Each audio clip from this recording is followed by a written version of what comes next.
We're in a hotel! Why are we in a hotel? I don't know! I guess we're back in the future now? We've gone back to the future? I mean, maybe... He slides in on a skateboard. A hoverboard, even. Yes. Akasaka slides in on a hoverboard and he kicks Oishi in the face. He says, Oishi, no! Don't be mean to me. We're equals here. Respect me. And Oishi's a no-fu-fu, and then he pulls out all his guns and shoots Akasaka in the face. And You're right. That's it. Because he's from the Bullet Prefecture, and that's how we do it around these parts. Oh, right. Because Back to the Future 3 was about Oishi's rampage as a Western... The Wild West, yes. That's exactly it. That's how I remember it precisely, sir. It was a good movie. Needed more Oishi, if I'm being entirely honest. Christopher Lloyd was a really strange choice for Oishi in that movie. I think he really made it work, honestly. He was much better as Rasputin. Yeah. Oh my god. Anya, that's her name. Anyway. In the dark of the night.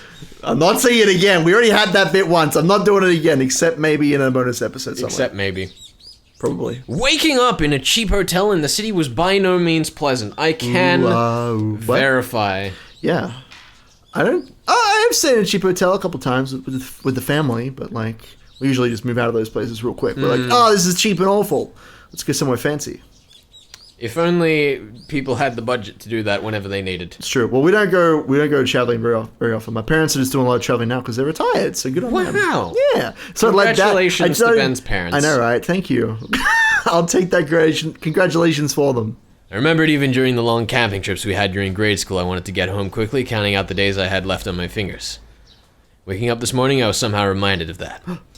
Was it a need to be with my wife when she gave birth, a particular type of homesickness? So I guess we're still in the past. We're in the past!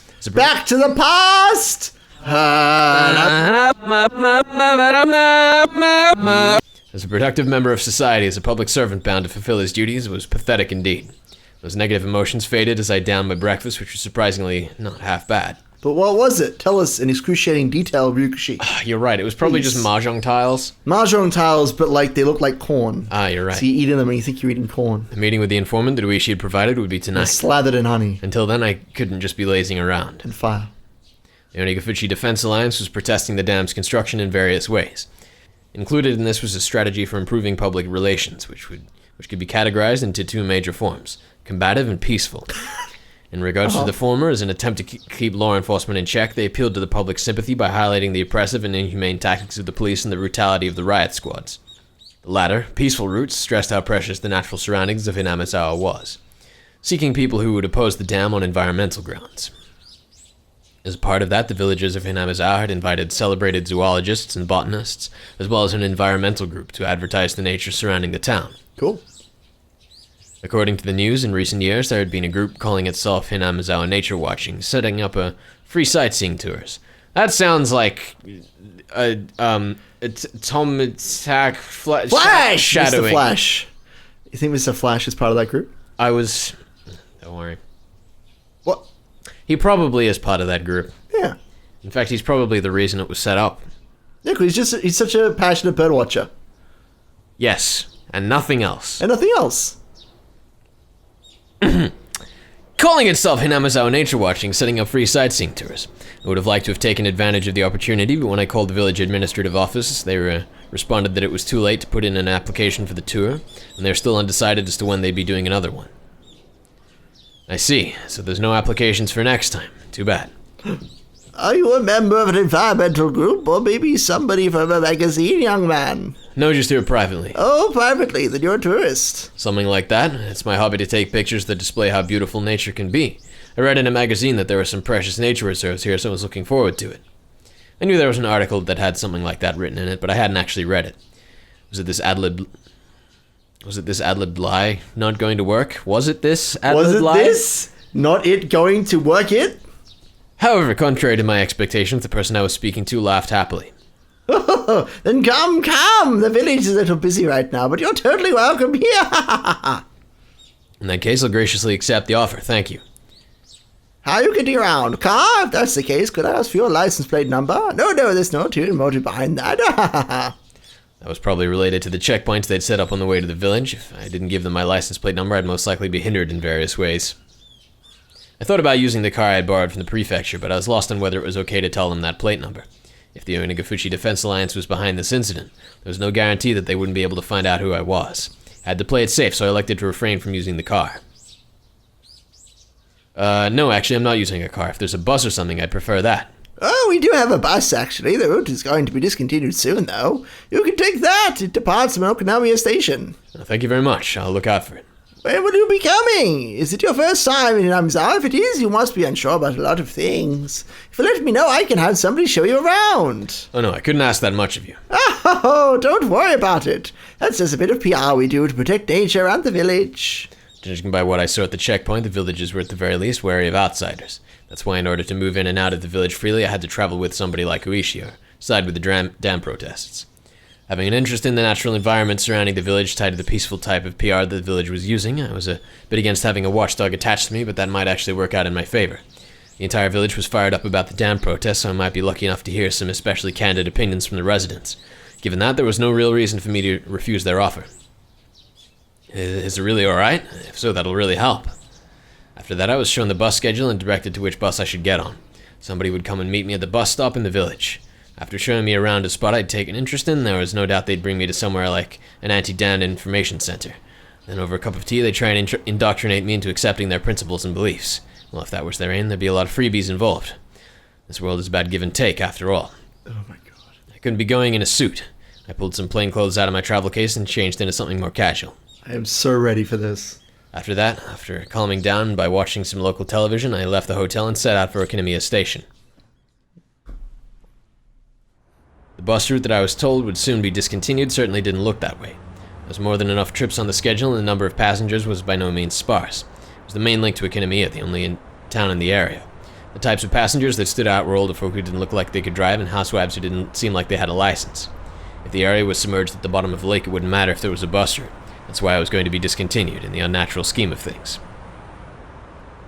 I could catch a glimpse of the government's intent in cutting off their means of transportation to bully the village into emptying out sooner. It makes sense. According to the documents, talks between the Ministry of Construction and the locals broke down quite early. The government decided from the start to take an aggressive stance on the matter. It was like the fairy tale with the north wind and the sun trying to get the traveler to remove his cloak. Even their bullying had meaning to it. This is a cool story. You guys should go read that. It is a cool story. It might be relevant to some of Ryukishi's works. Just one of them. Just one. That one sentence. Only one Nothing of them. else. Try and guess which one. Rose Guns Days. Nailed it. The reason why the Onagafuchi Defense Alliance resisted so violently was because the government was doing unseemly things like that.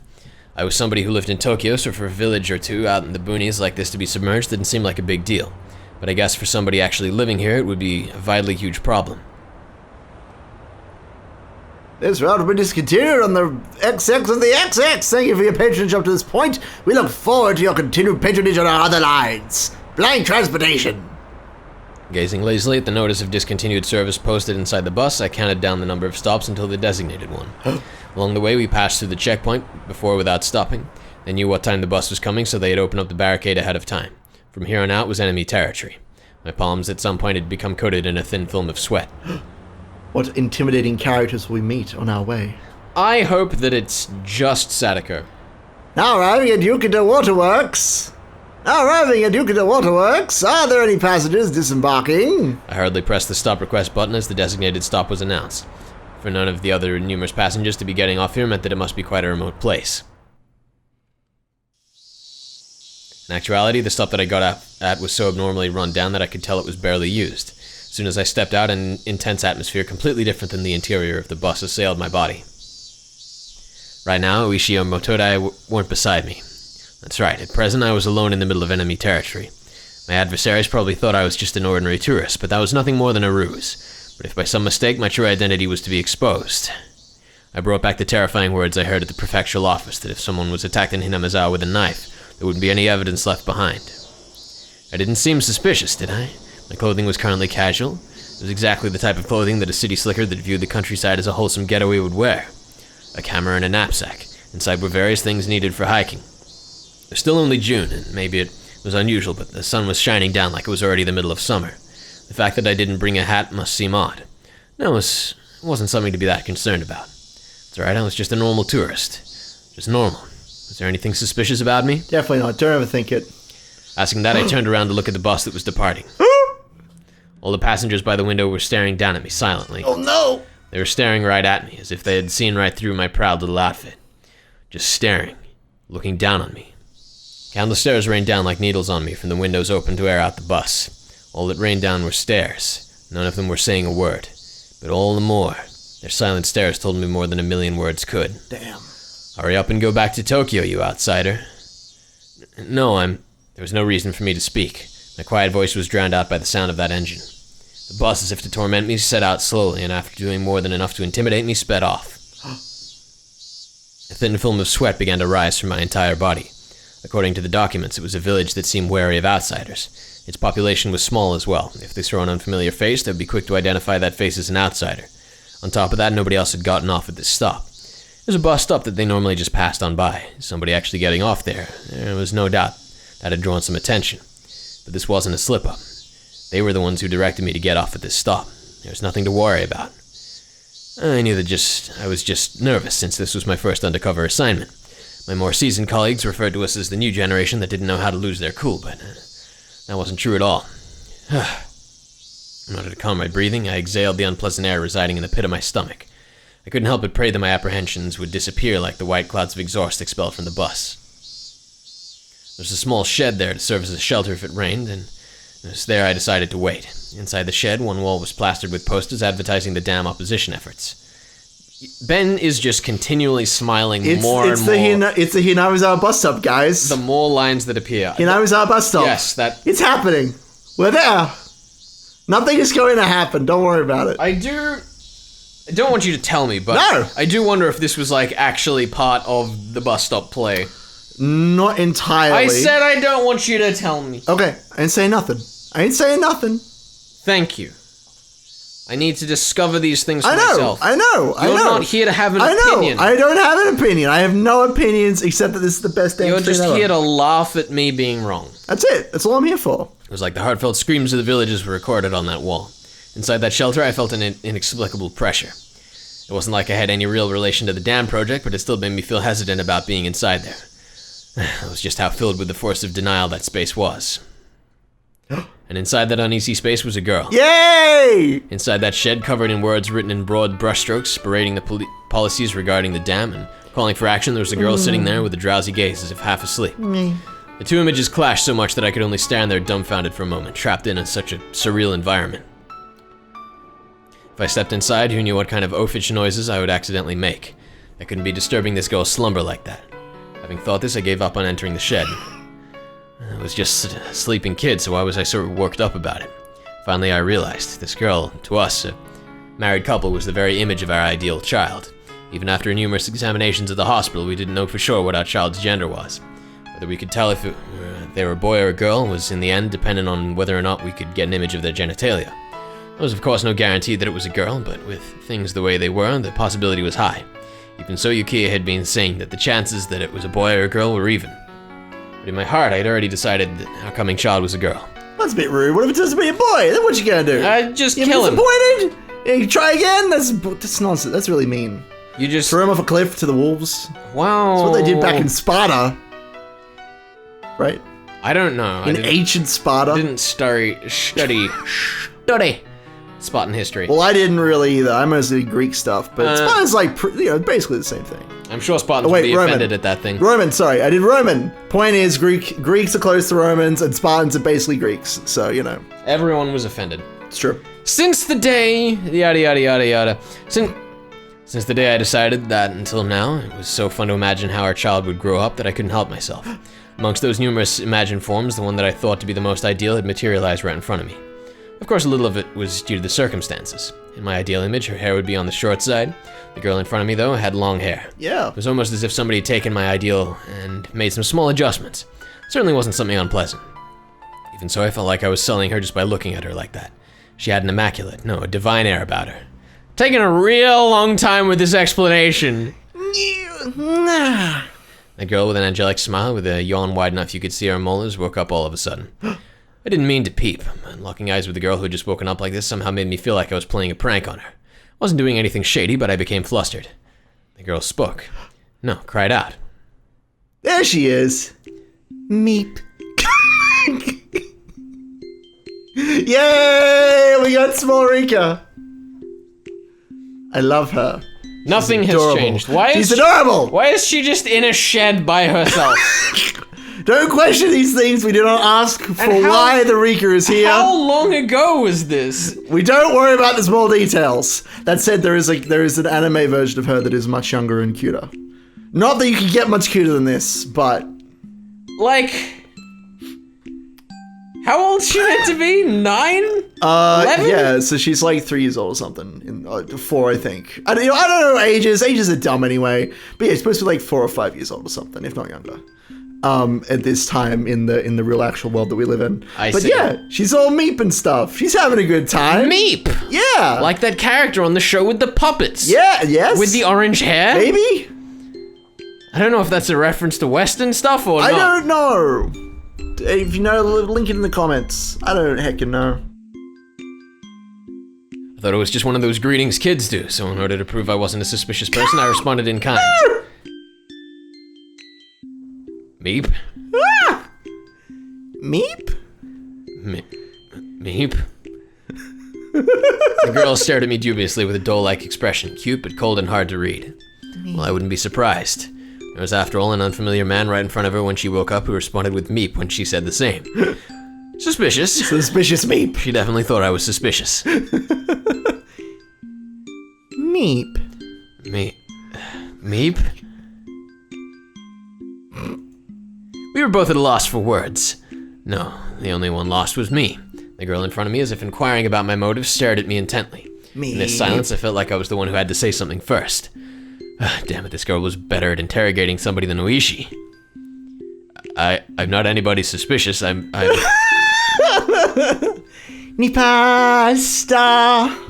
Nipa? Nipa star. What I could have only described as a cold expression suddenly blossomed into a smile, one that soon infected me. You might be familiar with the term angelic smile. To me, it was like that phrase was created just to describe the smile she gave me. Meep. The girl smiling while she said Nipa probably wanted me to return the favor in kind. That's right, this was a kid's form of communication. Having the other person emulate what you did was just a rudimentary form of mutual understanding. Nipa... Star! You did it! Nipa star! It was a beautiful afternoon in the early summer. What was I doing? Nipa... Star! Nipa... Well, whatever. It was interesting in its own way. Meep. If making somebody happy with just a smile was the work of angels, then this girl was definitely one of them. I couldn't help but pray that my own child, who was soon to be born, would grow up to be like this girl. What? Murdered by crows? Adorable! Shush you! Squeak your heresy. She's an adorable little girl. That strangely gentle movement was finally brought to an end by the arrival of a car. Who cares? An older person waved at me from the driver's seat and a dry smile plastered on their face. Bring Rika with you. Do it. Hello there. Good afternoon. Sorry for being late. You're the tourist who phoned yesterday, right? Huh? Yeah. Sorry to keep you waiting. I'm running a little behind because of the farm. Hop right on in. It looks like the weather isn't going to hold up for much longer, so I'll show you around real quick. The weather? It changes fast around here. There'll probably be evening showers again today. If that happens, you won't be able to take any pictures. Come on, get in, get in. Meep. Turning around, the girl was standing right behind me with an intrigued expression. Her body language somehow reminded me of a stray cat that followed you around after you played with it a little. So charming. Oh, well, if it isn't Rika-chama. Praise be, praise be. Nipasta. A girl named Rika with an immaculate smile and an old man praising her while rubbing prayer beads in his hands. This is great. It was a rather mysterious sight to behold. This is great. Are you going to work, Machina? It's not exactly work per se. I feel like I should know where we've come across this guy's name before. Yeah, probably not important. Ben, named characters are always important. Debatable. Debatable. Okay. Kawabata is important. How dare you? Not important. How Not important. dare you, Not important sir. character to Mineka, that's all I'm saying. I'm only gonna leave this in because he appears in literally the first chapter, but how dare you, sir? Not important. Not exactly work per se. I was asked by the mayor to show out a young'un who came to the village for some sightseeing. A young'un who came to the village for sightseeing. The girl, Rika-chan, said that with a smile as she clung onto my arm. Well, yeah, I heard this village is surrounded by a precious natural reserve, so I very much wanted to record that with my camera. It's not how photographers speak. It doesn't matter. He's so recording suspicious. it with his camera. Even though I look like this, I really like to take pictures. I would like to take... Tomitaki Mark 2. Flash. Huh? Tomitaki? Huh? Flash. Makino, is it okay if I come along too? I couldn't. You come along, Rukachama. But there's nothing interesting to see. You should go play near the shrine or something. Meep. A distinctly displeased expression creeped across Rika-chan's face. Being able to show one's emotions honestly on their face was a privilege young children had. If it's not too much of a problem, could you bring this child along with us? When I said those helpful words, another smile spread across Rika-chan's face with another Nipa. as she clung to me again. Oh. Not bad at all. I want this girl to call me Papa. No. Father. Dad. Daddy. What? Ah! Stop! What am I doing? Ever since I met this girl, I was completely off my game. Just calm down. Yes, ever since you met her, not since the conversation with Uishi. Maibara. Nothing I can do, I guess. Rikachama never listens even if you say it no. Come on, hop on in. Come now, Rikachamatu. The old man descended from the driver's seat and opened up the sliding door of the van, which had Onigafuchi Alliance Town Council stenciled on the side. Or oats. You're right. Because he eats lots of oats, and that's how he came up with it. Because that's all old people eat. It's true. We're fucked. Rika-chan brushed me aside, dove into his seat, and began bouncing around right away.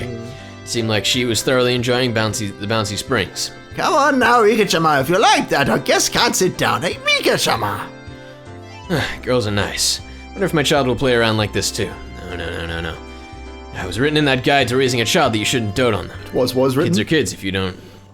Does it say was? Yes, it does. It does? God damn it. Does. It does say it was. Kids are our kids if you don't raise them strictly without spoiling them. It's soft and springy. Nipa, star. Nipa. Star. I'm definitely going to be a terrible father. Yay. It was decided that I would be a doting parent before my child was even born. Well then, sir, I'll show you around some places that I think look nice. Have you eaten lunch yet? Yeah, I had a light meal at the hotel. Is that so? Well then, let's get going. We're setting off on a tour of Hinamizawa. Yay. Is it alright if I call you Rika-chan? Sure. My name is Rika Furude. I can already do addition in the tens digit. Oh, is that true? That's amazing. I don't count on my fingers. I can do it all in my head. The way she insisted upon that was just too cute. Me. At some point, the nervousness I had about being alone in enemy territory had evaporated like it was never there at all. I had to be at least a little thankful that I met this girl.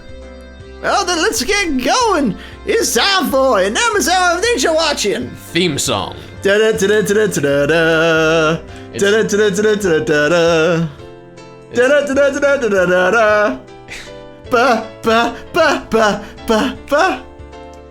Yes, the theme song to Hinamizawa tourism is just fucking Initial D all soundtrack. Eurobeat. They're all just in like hot hatches screaming around the village, power sliding to Eurobeat. That makes a lot of sense to me. Reckless driving was really the true killer. You're right. But it's glorified, so it's okay. Well, that's what the dam was for. It's for those like dramatic scenes where they come up to the dam and they like there's two cars and one of them's in the lead and they're going across the top of the dam, but the dam's so thin that they can't overtake them. So the other driver in the back's like, I have to do it. I have to go over the edge. Yeah. And then he drives on the inside of the dam over the wall. inside of the dam? Yeah, fuck yeah. It's amazing. That's the true ending of Higurashi. That's how I want this to end. I don't need to read the real ending. That's a way better ending. The old man stepped on the gas with a great deal of gusto. Sound amazing. Whoa, did you see that transition I just did, then? it was amazing. As amazing as... That was a new photo. This is not a new photo. Oh. This is a boring old photo. Wow. Are we just being shown a slideshow of his pictures? I guess so. Maybe that's what's happening. It's like Rayman. You're right. That's a new picture as well. Count the telephone poles. Wow. It's like 4, I think. Well, you know, I sure do love tourism. It's another new photo. I love all the money that it brings to the local area. That's right. It's really important. Tourism's fantastic, especially when it staples itself over the top of local culture. Yeah, of course. That's why we need to find more unexplored cultures so that we can bring the joy of tourism to them. Exactly. And get them all the money that they did, because they don't have any money. We got to bring them money, and then they'll be happy. That's not a photo, that's Rika. Oh, how you doing, Rika? Oh, she's having such fun. She's running through the fields with her arms out. Oh, she's adorable. Incredible. Oh my goodness, it's animated. This is crazy. Holy crap. Running in the 90s. This isn't nearly Eurobeat I'm gonna enough. step on the gas. Wow. Deja vu. I think I've been in this place before. This is fantastic. Now we don't need to go there. Yeah, we've been in this place before. We've been to this place thanks to Akasaka, because And deja vu. photos on the internet is just like the real thing. It's basically the same. Why even travel? Exactly. I've always said it's a great adventure suffered at great expense or something. That is not the quote. That's basically But the thank quote. you for respecting my grandfather. You're very welcome, remembering sir. his great I remember wisdoms, at least half but of his only wisdoms. partially. At least half of his wisdoms I remember Okay. that you've told me. All right, secondhand. you're going to get the quote right, or Ryukishi's getting 100 points. But what's the? I don't know the quote. It's something suffered at great expense. Come on. I don't know the quote. You've mentioned it only twice. I've mentioned it far more than twice. No, twice. All right, come on. right, Come on, all you can do right, it. all right. You can do it. Or 100 points. Traveling is. Is? It's something suffered at great expense. I don't. Yes. I'm trying to think of what the first half of the, or I guess the middle part of the quote is. Come on, you can do it. Travel is. Geek is. I don't. You got 20 seconds. I'm having a brain aneurysm at great expense. You give up? You forfeit? I give up. I can't think of it. Ryukishi's What got is it? 100 points. It's fine. You know what? You can have them. They're blood money. It's a series What's of the quote? inconveniences. Oh. How am I supposed to guess that? Because it sounds like something I'd say. I guess so. And you spend I so guess- much time with me. Well, I don't know what you say. I just know what I say once. He doesn't listen to me this whole I playthrough. don't. No, we record in separate rooms and we just slap it all together in the process. Yeah. That's how this works. Us talking over the top of each other is just convenience. It is convenience. It's crazy what modern technology can do. I know. Deja vu. The old man, who is apparently named Makino. Makino. Was he the same Makino that was listed as the auditor of the Onigafuchi Defense Alliance? I hope so. Showed me you can't read sentences with side thoughts in them that are phrased like that. It's true. The old man, who apparently was named Makino, who was he the same Makino listed as the auditor of the Defense Alliance, showed me around the places that were all breathtaking. They were breathtaking. Even though I wasn't really here for sightseeing, I couldn't help but be impressed. First of all, this was different from the simple scenery of a city. The scenery of a charming village like this, no matter how mundane it seemed to villagers, had a tranquil appeal to it. Man, whoever took these photos is sure an expert on photography. Correct. Yes. At first, I was only really seeing the shutter as part of my tourist act, but midway through, I found myself taking pictures out of pure interest. Tourist traps had their own unique allure to them, but there was nothing like that here. I was especially captivated by the unspoiled nature of the place. I do love the irony of him being like, the tourist traps had their own, but there was nothing like that here, all while showing a very popular tourist place in Japan, supposedly. Yes, of course, of course. If there wasn't the whole uproar over the dam, I would want to bring Yukie with me here some other time. I wanted her to breathe in this fresh air, as well as show her the rejuvenating verdant scenery. Nailed it. I can't wait until he develops Hinamizawa syndrome. What? You don't even have any proof that exists.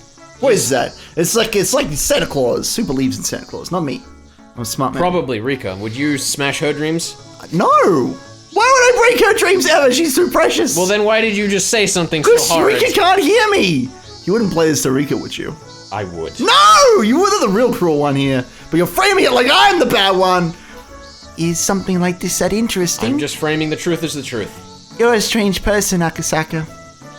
No, these cylindrical mailboxes are rare nowadays. They have a certain nostalgic air about them. You wouldn't happen to think they're elegant, would you? Is Hinamizawa fun? Yeah, it's fun. When she's discharged from the hospital, I'd like to bring my wife here at least once. With the child that would be born by that time. Oh no! That was He's born. giving them personal information. Oh no, it's the They're child gonna that get was born. kidnapped. Yeah, maybe. Me. I mean, Right now she's in the hospital waiting to give birth. She's due any day now. It'd be nice if they're a cute girl like you. I guess that must be the other dude? I can't imagine that Rika would talk like that. I don't think so. Sir, it seems like congratulations are soon to be in order. Still, that's not good. Leave your wife out and play around in a place like this. I was momentarily at a loss for words. It was exactly how Makino said. There was no good reason for a man who was waiting for his wife to give birth to be playing around idly in this place. Did I slip up? Yes! We had already planned this trip to Hinamizawa a long time ago. My wife's family is with her, so it's alright. If you had this plan so far in advance, then how come you didn't make the sign-up deadline for the nature watching? If you did, you could have toured around a nice bus instead of being cramped up in here. Didn't seem as if Makino was actually digging for anything, but if this conversation continued any longer, it put me under some unexpected holes in my cover. Should have thought about this for more than 30 I halted the conversation seconds. by pretending to take another picture. That's not...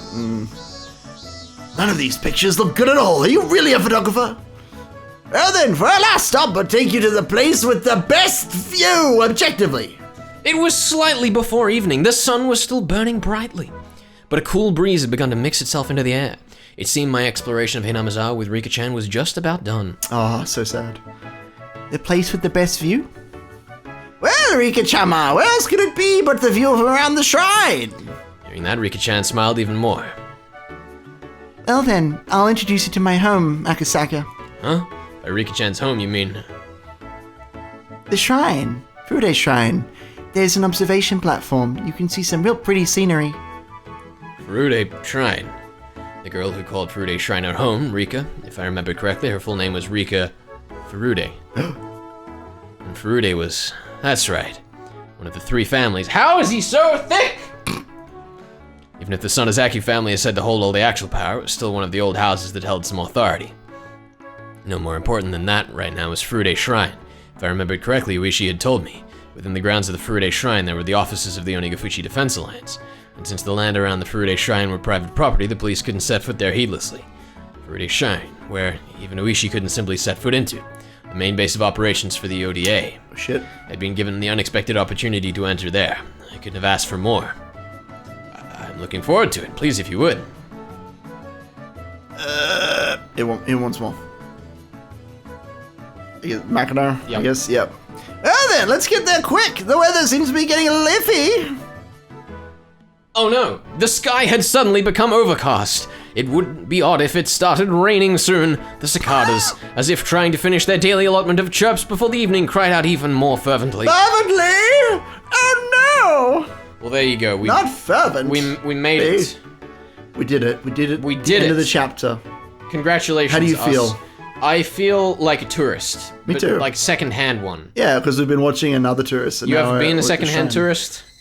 I mean, I guess so. I look at other people's photos and I'm like, well, you know, when your family, they get back from, let's just say New Zealand, let's just pick a random location, and they sit you down and they're like, we're going to show you all the photos on the trip. You're like, that's great. And they're like, It sucks, doesn't it? it always sucks. It's Actually, so the bad. one, that's just where they came back from. But the one before that, which I actually have watched the photos for, they went around Victoria and like New South Wales coast and all sorts of stuff, and they went to see the 12 Apostles. But of course, they took pictures of the 12 Apostles every single day at morning and at night, because that's when the light is best. And so it's like 3 pictures of the 12 Apostles, and then it's a bunch of scenery, and then it's more 12 Apostles, and then it's a bunch of penguins, and then it's more 12 Apostles. Let's be clear, the 12 apostles is more like the five or six, halves yeah. and a quarter Yeah, apostles. exactly, because they've all been swept away, and they're not really apostles at all anymore. But you know, what are you gonna do? They keep getting swept away. Welcome to Australian tourism with Ben and Felix. That's our new show coming in next month. Look forward to it. I look forward to The it. prime time hour of like midnight. It's gonna be The great. van stopped in the shrine's parking lot. Oh! Also parked there were numerous other vans with loudspeakers mounted on top of them to act as makeshift propaganda vehicles. Sabotage them. Now, Get your C4 out, toss it to the underside, I did- and find the control boxes and blow those up I too. did want to say that it doesn't say that the loudspeakers are mounted of them makeshift. It says that they're makeshift propaganda vehicles. So that, Yes, so the vehicles themselves are makeshift. So is this They're just carts, a I fleet of imagine. ice cream vehicles? I'm imagining ice cream vans. I'm imagining like small carts drawn by horses and donkeys. I'm imagining skateboards tied together with duct tape, Yep. and that's the fleet that they send Oh, out. you're right. I feel like Hinamizawa is the kind of place that doesn't have a radio station. They just have a van with really loud speakers and two guys sitting inside of it, yelling about the village. That makes sense to me. Also, the propaganda villas are almost exclusively manned by children, as we established earlier on with the blockade. Because they got Tomita and Okumura-kun looking after that. It's not child slavery. It's just how do they see over the steering wheel, Ben? They don't have steering wheels. They makeshift vehicles, so they can just like pile boxes in there.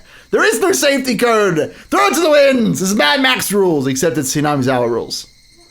I would not be surprised if someone has already written a Mad Max Hinamizawa crossover thing. That'd be great. I'd be into it. Totally the same tone. I'd be completely the same tone. Just right down to the girls. I was gonna say Rena's there, but she's got like half a hockey mask. She's like blood like painted on her face.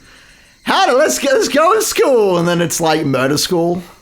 You know, she has got like a chainsaw. Keiichi seems like Max in Fury Road. Yeah, he's a blood bag. He's just a useless sack that they use to keep themselves alive. But then he escapes, and they grow to love him. That makes sense to me. Yeah, I want that. Somebody make that for us. Somebody make that. They have. It's called Mad Max Fury Road. And it stars Tom Hardy as Keiichi. Right, let's do it. Let's go watch that movie and report back. On the side of each vehicle was scrawled, "The dam project must be demolished. Defend our homeland to the last. No Oyashiro-sama's anger," or a slogan of a similar kind. They gave the feeling that, even without using the loudspeakers, there was enough to overwhelm any onlookers. Like myself. Vertical banners were erected in various places. The contents of those banners were similar. They were all objections against the dam or crude insults towards the government. There were horizontal banners, placards, and so on and so forth. They proclaimed that without a doubt this was the headquarters of the Onagafuchi Defense Alliance. For Rika-chan, however, this hectic place was also her home. Me. We've arrived. I'm home. Rika-chan crawled over my lap and exited the vehicle first. Makino had noticed that I was looking at protest banners. The shrine also has the offices of the anti-dam movement. This probably brings back memories of the anti-security treaty conflicts back in the day. Boy, I sure do understand what those are. The anti-security treaty, that sounds relevant. Oh, thank goodness he's explaining them anyway. Oh, God. Is this really still me? Was there no ending to the quote? Student movements against government policies, movements that bordered on terrorist activity were at one time commonplace, if only in order to garner global attention. Students holding out in lecture halls, brawling with the riot squads that charged in. It was an age where wasting one's youth like that was widely considered a road to glory. It was slightly before my time. I'm not really an activist or anything. I studied without incident and graduated without incident. I don't really agree with the violence or occupations they use to protest the government's policies. I haven't done anything significant or suspicious at all. Here he goes, making himself more suspicious. I have not... I have no great feelings one way or another. I disagree with the violence. Yes. Oh, you have quite the very safe opinion there. Not suspicious at all. If you have an opinion on a policy, vote for a candidate who shares your view or enter the political world yourself and assert your beliefs in a lawful manner.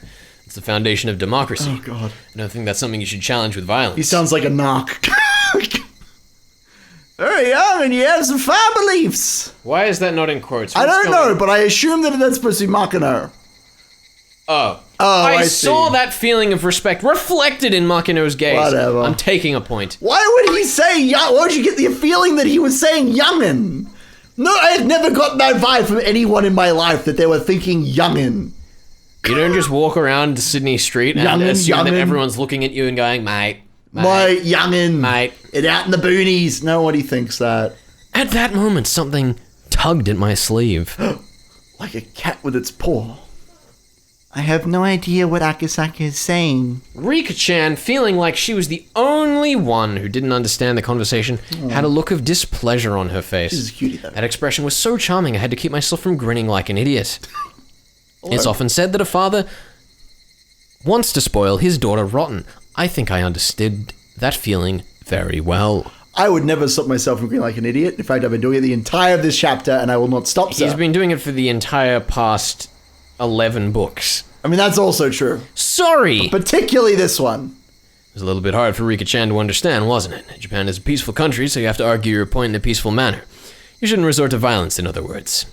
No matter how much I explained, a girl who was just boasting about being able to carry digits over when adding things probably wouldn't understand. Oh.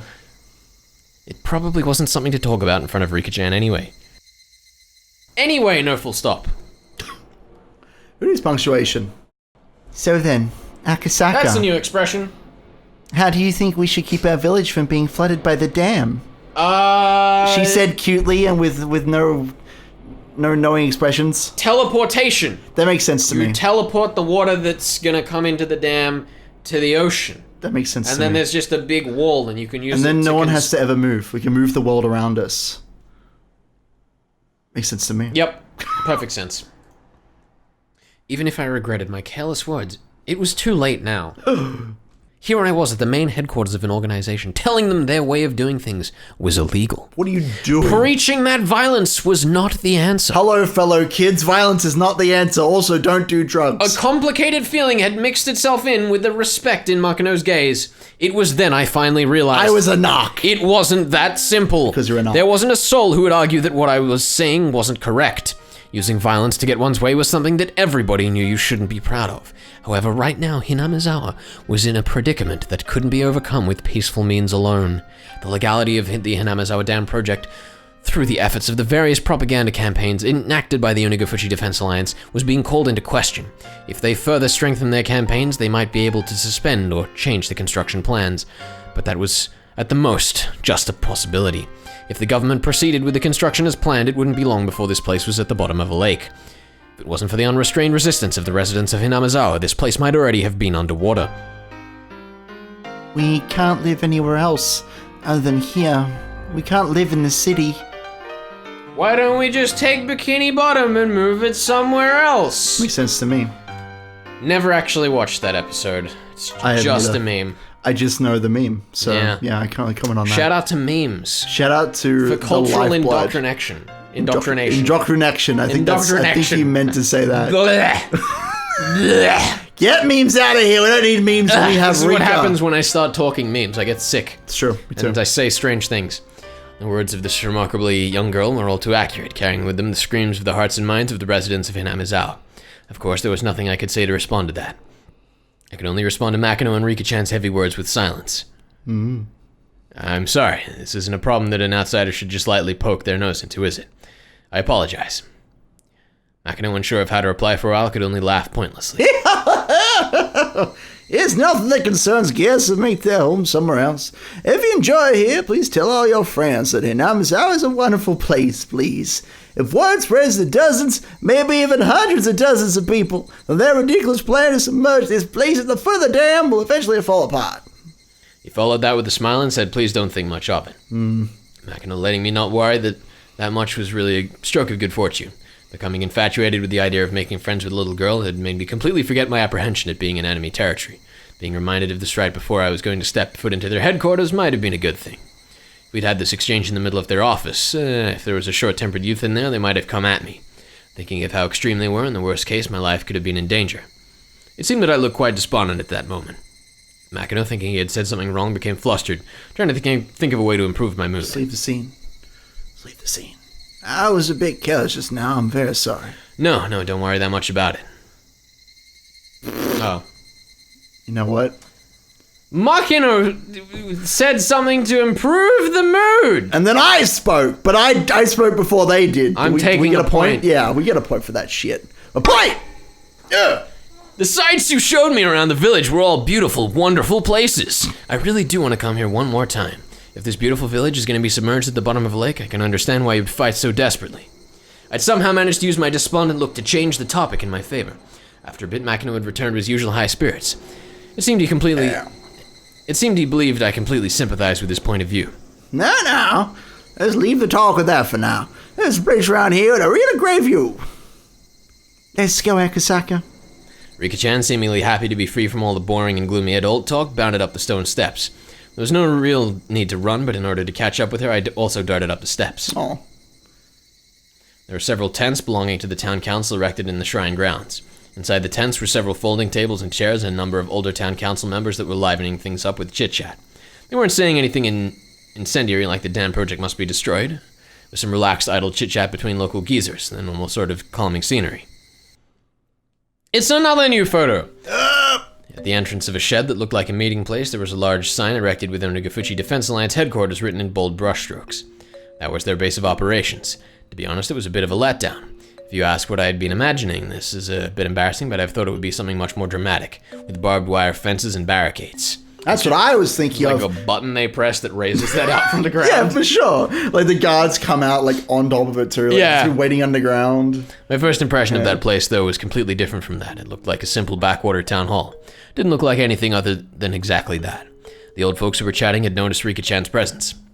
I just realized what that's from. That's the Simpsons episode where they're in the politician room and they're like, the Soviet Union, we thought you guys broke up. And they're like, that's what we wanted you to think. And they hit the big button, and then that's when all the parade floats and things turn into tanks. And the embassy sprouts up like turrets and shit. I think I know what you're talking about, but I don't. It's great. It's a great episode. Well, isn't it, Rika-chama? It's time for little kids to head on home. It's the one where Homer gets in the nuclear submarine. Or nuclear submarine. Nuclear? The nuclear submarine. That's how he gets promoted. He talks like an idiot and they promote him for it. It's great. I see. Anyway, this is my home. The old folks guffawed, since she wasn't wrong. From that exchange, I could tell that this Rika Fruity girl was loved by everybody. She's just so adorable. Makino-san, who's that? The tourist who phoned? Is that the tourist? Oh, that's right. That is the tourist. This is the mayor of Funamasa, Mayor Kimiyoshi, who I'm technically supposed to be playing. Why don't That's you read okay. his line and we can... Oh, right then. Makino-san, who's that? The tourist who phoned. That's right. This is the mayor of Funamasa, Mayor Kimiyoshi. He smiled brightly, but there was no mistaking he would be scary if he got angry. By the looks of things, this old man was the president of the Yongifuchi Defense Alliance, none other than Kichiro Kimiyoshi himself. Oh boy. Welcome to Inamizawa. What do you think? It's a quiet and relaxing place, isn't it? Yeah, I was able to appreciate a multitude of beautiful places throughout the whole day. I'm thankful for being granted this rare opportunity. That's very formal. Even though you're one of those young'uns, you're quite the gentleman. Kiichiro, I want to show Akasaka a cool place. The freezer with all the corpses! It's gonna be so much fun. I'll push him in, and then... Thinking that the formalities between myself and the mayor had gone on for too long, Rika-chan butted into the conversation. It's been like 2 lines, Ryukishi. What are you doing? For her to call him mayor by his first name, I felt it was a little strange, but none of the villagers seemed to mind. A girl of the Furude household, one of the 3 families, she was probably different than the average villager. Akasaka, over here. Rika-chan tugged at my sleeve. Me. Not resisting, I allowed myself to be pulled over, and waiting for me was a magnificent view. Oh, wow! It's the picture. It's the place. It's the picture of the whole damn place. This is amazing. There's an observation deck that looked down on the village. They, knowing this was the best view in the entire village, kept quiet as I stood there awestruck. I was holding a camera, but had completely forgotten to even glance through the viewfinder. This view, no matter what kind of film it was printed on, it wouldn't be able to show everything. If there was a way to explain it, it would only be what I would be able to put into words. It was just a breathtakingly spectacular view that I struggled to find a comparison. For a while, I was left awestruck. I could only stand there and wonder. A cool breeze helped abate the heat rushing through my body. That comfortable sensation also left me speechless. Rika-chan, who had been holding onto my sleeves the entire time, spoke.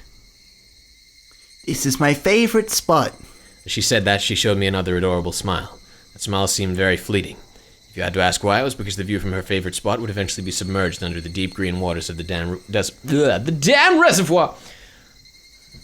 I just can't believe this village is going to end up at the bottom of a lake. Way to dull the mood. I said it quietly so only Rika-chan could hear it.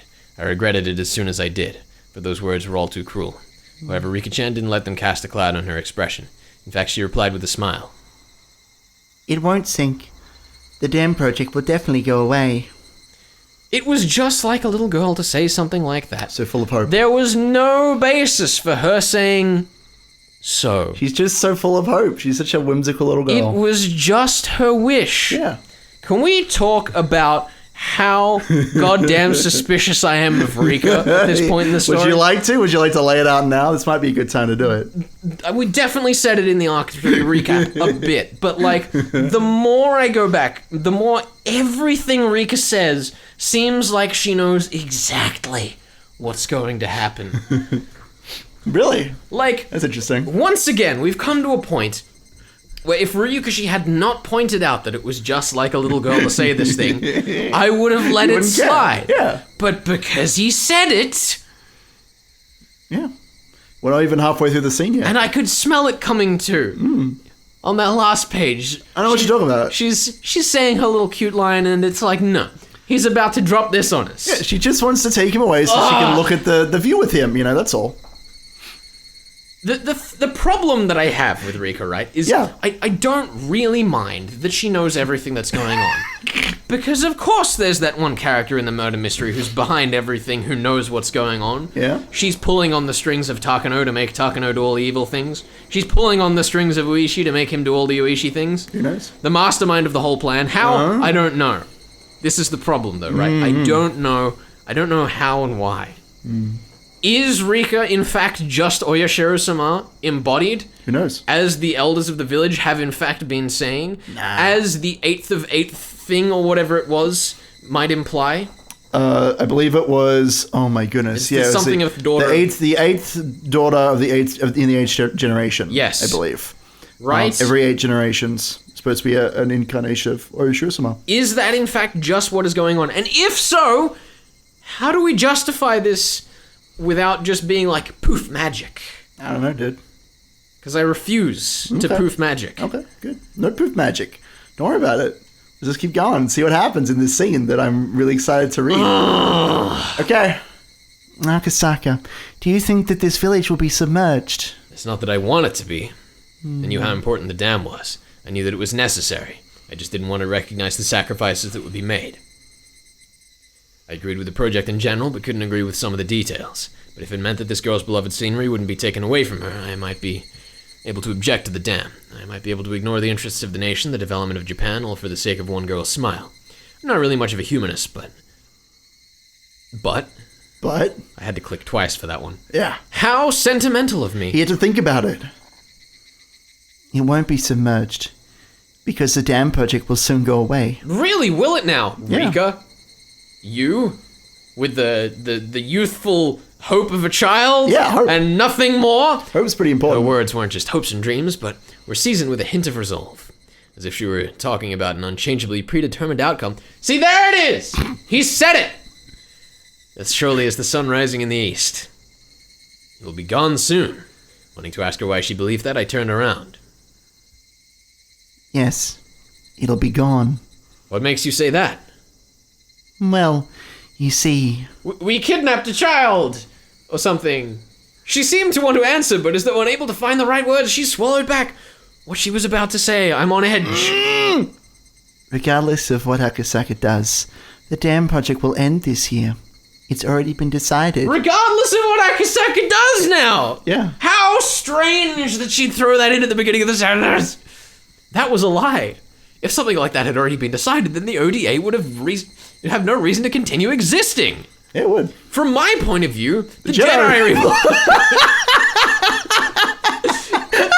At least you're predictable at this point. Yes. It was like they were doing nothing more than throwing themselves into an endless battle. If they knew the dam project was cancelled, it would feel much more relaxed around here. This village, though, could hardly be called relaxed. For evidence of that, I just had to remember how charged the atmosphere was at the checkpoint or at the bus stop. The villagers, with their misplaced resolve, were still fighting. And this girl, even knowing the villagers' grim resolve, had already declared their victory. The villagers throwing themselves into this endless war, and this optimistic girl who said they had already won. She's their mascot. That contrast was somehow strange. She's just there to cheer them on, Why do you think that? If you know something, what makes you that confident? Could you tell me? Rika-chan stayed silent for a while, seemingly choosing what to say. Because? She looked like she was lost on whether she should continue or not. As if she was troubled on whether it was okay for her to say it, that kind of expression. It's already been decided. There's no other way to say it. It's already been decided, huh? Really, it's just like a little girl to say something like that. I couldn't believe it was actually true. She was the only one saying such things with such confidence. My real mission that I had forgotten about during this fun-filled day resurfaced at the back of my mind. The kidnapping of the minister's grandson.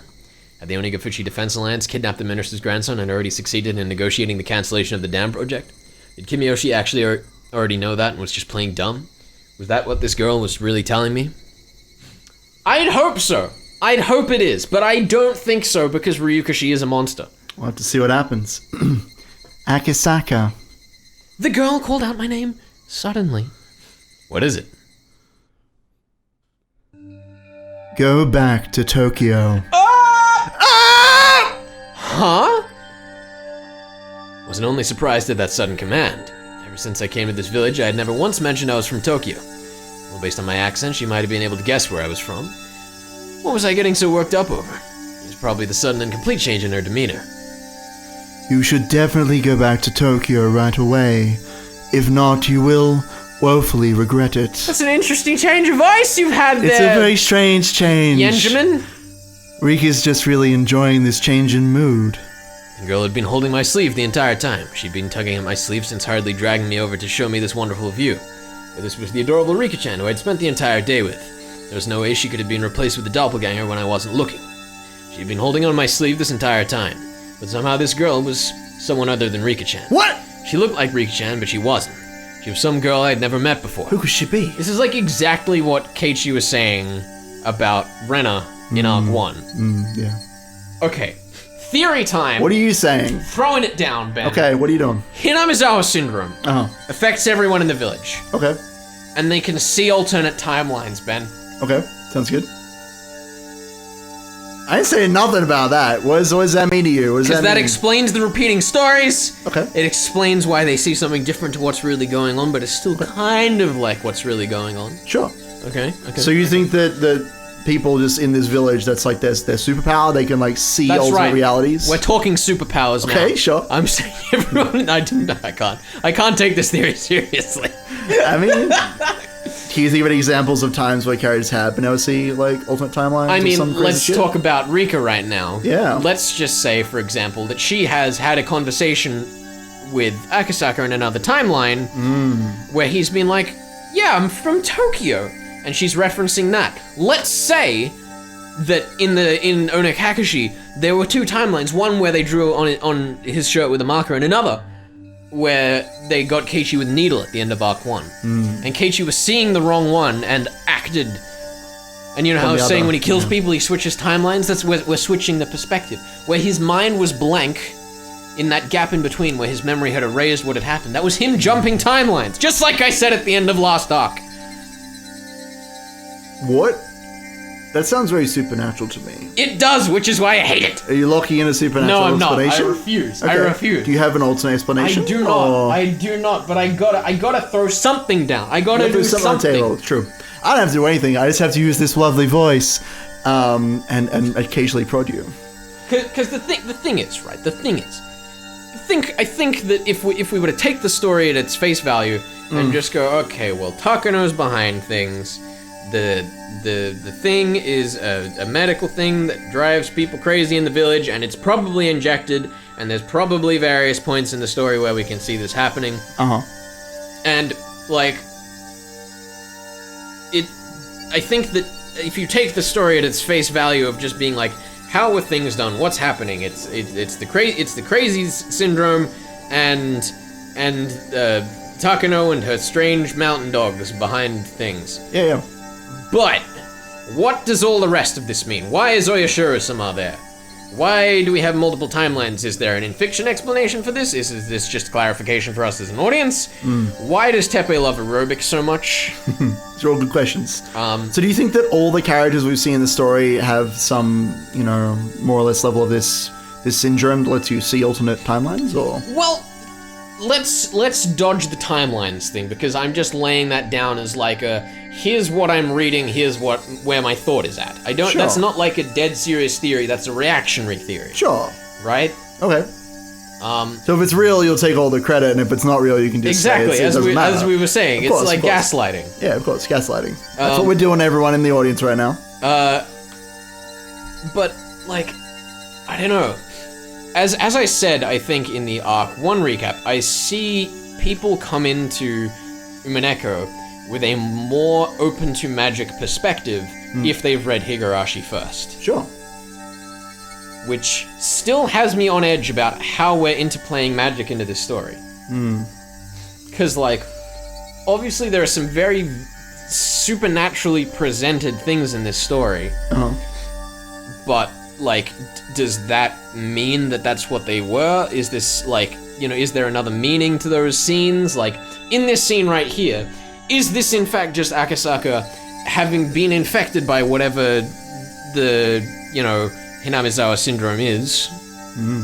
And this is just how he's perceiving this, when really Rika's just like, you should go home before the place floods. Haha.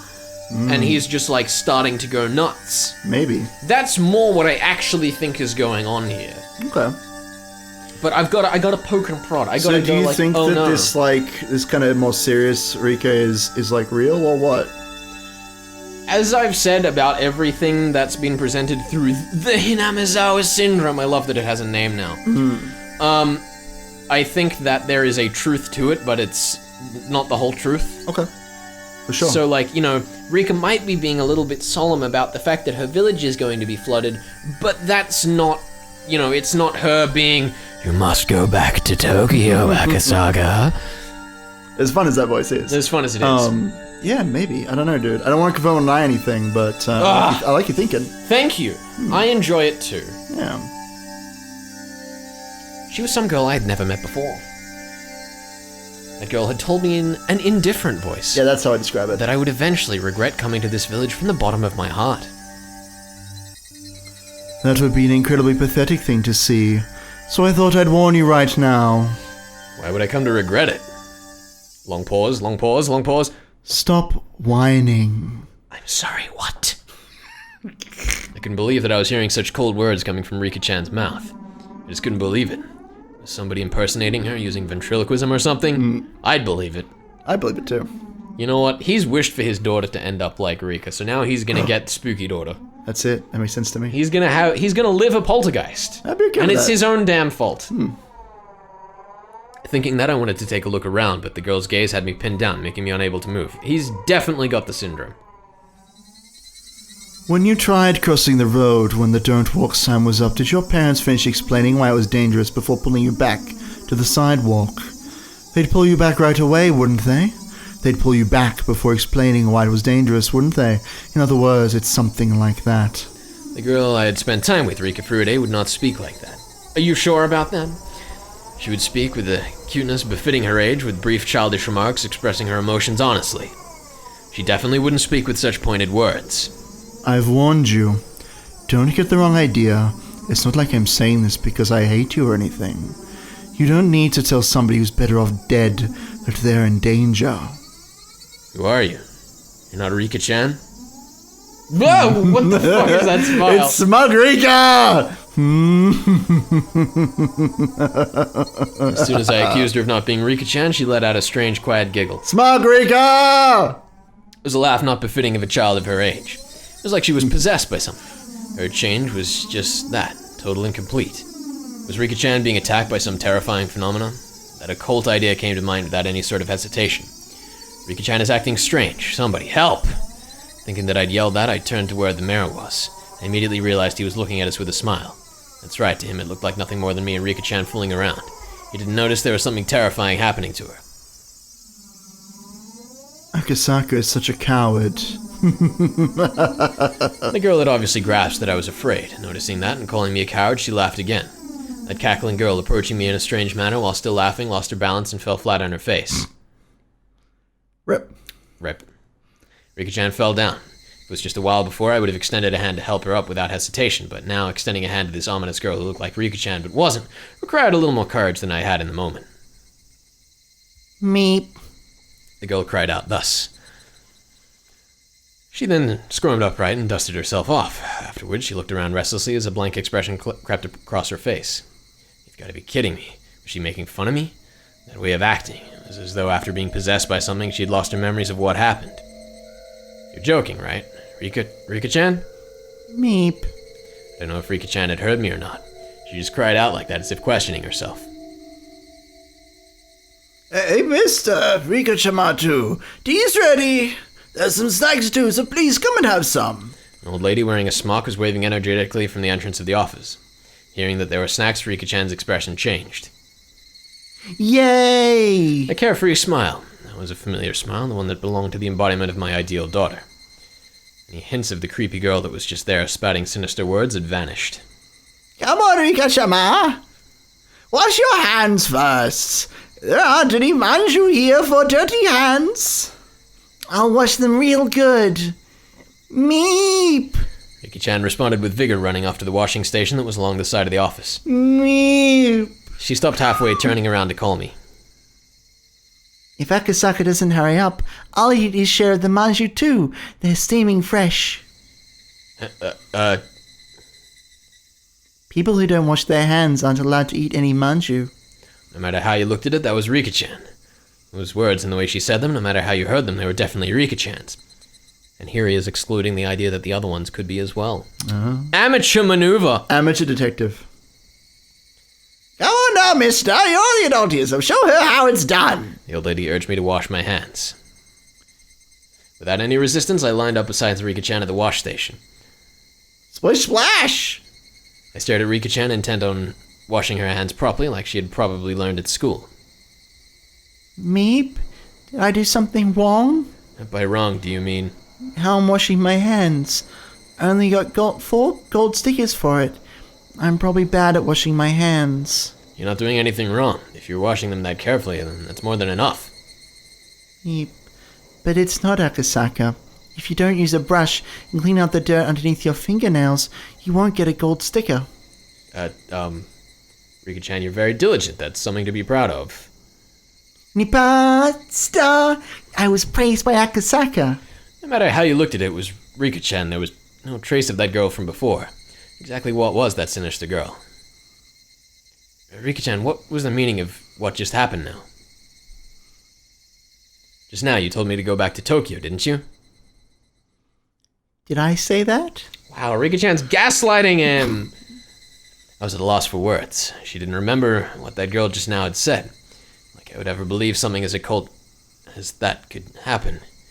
Like I would ever believe that Riki-chan could be possessed by that strange girl and say those creepy things. Riki-chan, you definitely said that. Oh, meep. Her expression told me that despite my saying so, she had no idea. She wasn't playing dumb, she actually didn't know. Exactly what was that just now? Just as Riki-chan had, I let a look of confusion creep across my face. The two of us both looking like we had no idea what was going on must have certainly been a humorous sight to behold. While partaking of tea and snacks, I was shown a propaganda film shot by the Defense Alliance that highlighted their resistance efforts. Older folks talked passionately on how long and grueling the fight against the dam was, but they fell on deaf ears. I was transfixed by Riki-chan, who had heard these stories countless times before and was nodding off. Eventually, Riki-chan noticed I was staring at her and smiled as she rubbed her eyes. That smile was Riki-chan's after all. There's no hint of that sinister shadow. After that, my unreasonable fear of Riki-chan lessened with the passing of time, but I could by no means forget what had happened. It eventually grew dark. The mayor said they had prepared dinner, but I said I would come again tomorrow and took my leave. I had to return to the hotel and file my regular report with the section chief. I see. Well then, please come again tomorrow. If you phone, we'll send somebody to pick you up right away. I appreciate your hospitality. I'll probably come again and enjoy myself tomorrow. Yes, please do. It seems that Riki-chan has taken a pretty big liking to you. Akasaka, are you coming again tomorrow? I finish after 5th period, so if you'll come at around 3 o'clock, that would make me very happy. Please come again. That pure smile urged me to do so. There wasn't a trace of that evil aura. Depending on what happened next, all that might end up is nothing other than my hallucination. Thinking about it logically, if the daughter of the Furude household, one of the 3 families, had taken a liking to me, then this was a strong foothold for my investigation from here on out. It was like a free ticket for a reason to visit Hinamizawa. If only I could treat that little incident as a figment of my imagination, then having this girl who was the embodiment of my ideal daughter and grow so attached to me wasn't bad either. I'd successfully dove into the belly of the Onigafuchi Defense Alliance and had the mayor as well as other important members of the alliance welcome me with open arms. This was a great turn of events, however I still felt uneasy. Getting back to the hotel, I forced down an almost painfully cold beer until I could clear my mind. The shock from that incomprehensibly strange incident continued to torment me. Is that the chapter end? I think it is, but it continues to torment me as well, and it's also just... There we go. There it is. Confirmed. Confirmed that we're at the end of the chapter. That was a fun one. I've been looking forward to that one for a while. Good to see Riki-chan and having a good time and just talking like this for a little bit, which is definitely not a voice that I've used anywhere else in this playthrough and would not be representative of anything in particular. Anything in particular. Anything in particular. The terrifying shrine girl. The terrifying shrine girl. All right. Yay. Next time...